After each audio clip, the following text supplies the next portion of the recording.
Hi, in today's video I will tell you how to stop WhatsApp using Wi-Fi network in your iPhone without turning off any kind of network.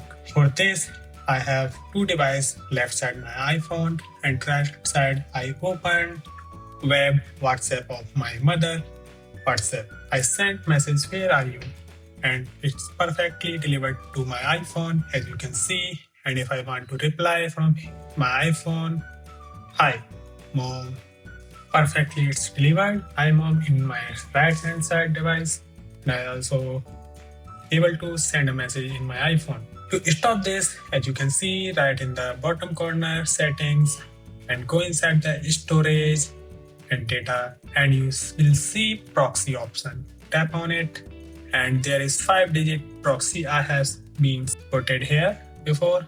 If you turn it on, then neither you can send a message from your iPhone nor you will receive a message. If I send message from the right side device like a sender side, it will send only one tick. As you can see, there is no two tick, only single tick is showing.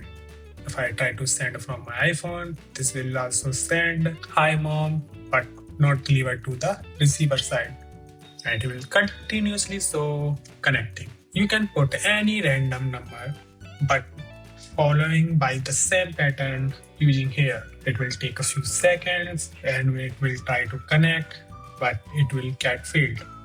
No worry, the things is matter, the proxy is on. You can see toggle button is on and failed to connect to proxy. That means there is no network is connected to the WhatsApp now. So in this case, you are not receive any kind of message nor you can deliver. If you turn it off from the right hand side device, you can see it's directly delivered the message. By following this step, proxy toggle button, you can block all mobile network and Wi-Fi network. So if it's helpful, thanks for watching, and for more videos like this, please hit subscribe button and turn on bell icon. See you in my next video. Achinda Krishna signing off.